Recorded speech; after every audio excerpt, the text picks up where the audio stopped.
Hey everyone, welcome back to the channel. Today I'm going to hit the rewind button and take us back to the 90s to review one of the earliest live-action American anime adaptations, which is the Guyver from 1991, followed by its sequel, Guyver Dark Hero from 1994.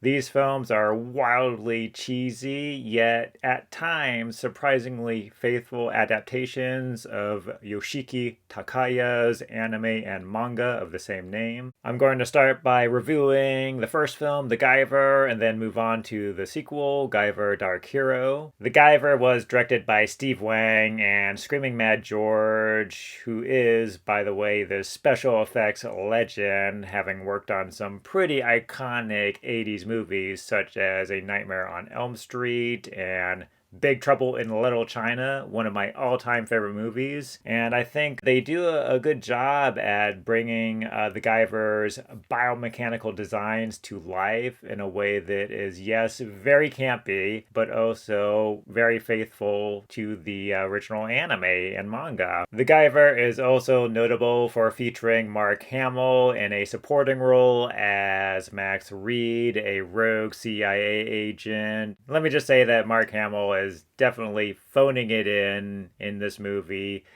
Likely just here for a paycheck. Totally fine. Yet still, he has tons more personality than the lead, Jack Armstrong, who plays Sean Baker / the Guyver, who is utterly wooden until he suits up as the Guyver. He also has a girlfriend, Mizki, played by Vivian Wu, who is equally awful.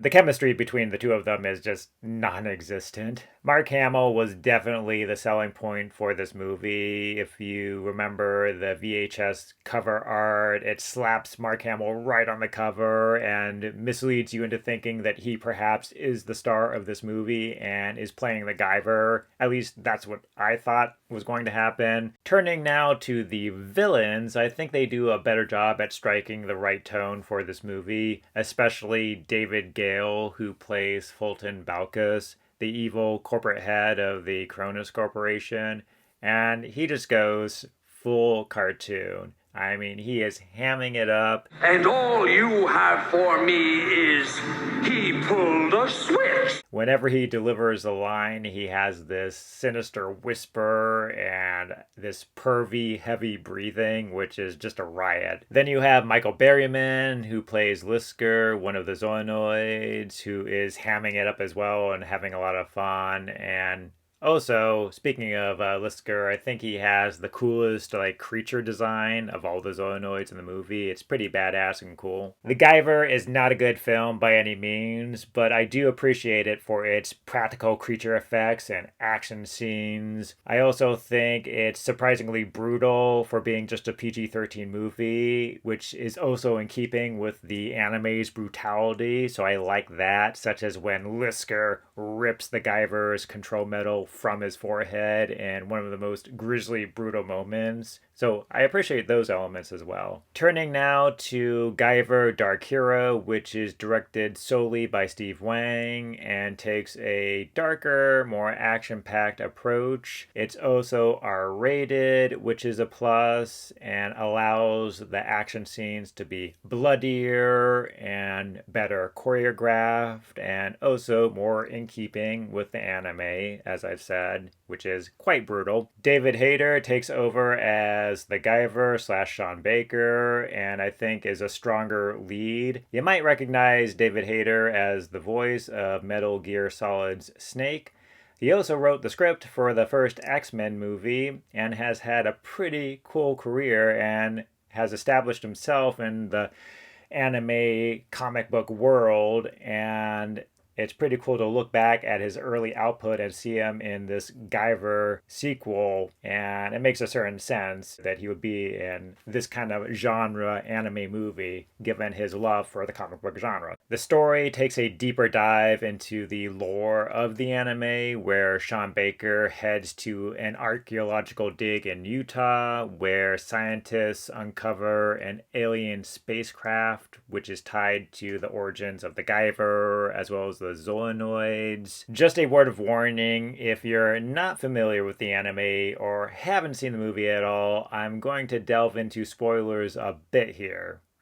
Alright, so we're told that humanity was created by aliens as bioweapons, as part of their bioweapons program, with the zoonoids being the next step in evolution. And so we're given this utterly grim dystopian view of humanity as purely instruments of war. And so I just was really captivated by how the mythology leaned into those grim, edgy elements, and so I really love that about the origin story. Like the first movie, the actors here are pretty bland and terrible across the board, and the exposition dialogue scenes also are a big drag on the movie, apart from that cool origin story, as I've said.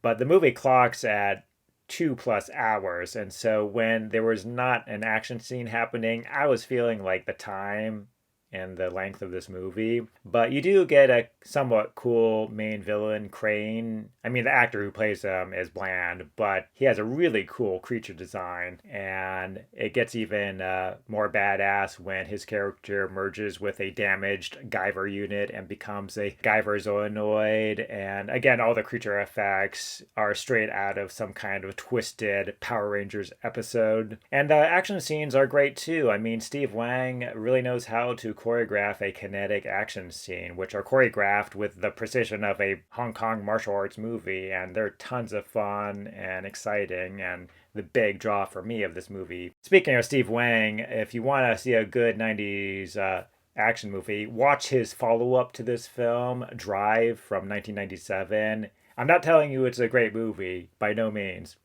but it's a fun B-rate 90s action film with some good action set pieces. To wrap up here, I think the Guyver films are the definition of guilty pleasure movies. They're not great, but they do have their nostalgic appeal. I watched them when I was a kid with my bro.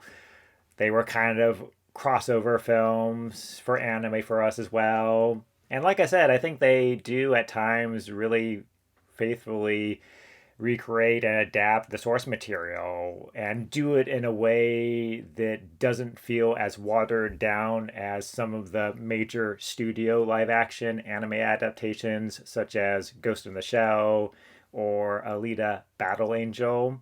So yeah, I mean, if you take them at their own level and, keep your expectations there, they're B movies, B 90s action sci-fi movies, I think they're quite enjoyable and entertaining. But let me know if you've seen the Guyver films or are an anime fan and what you think of these earlier American adaptations. And please share your thoughts in the comments below and like and subscribe, and I'll look forward to seeing you next time here.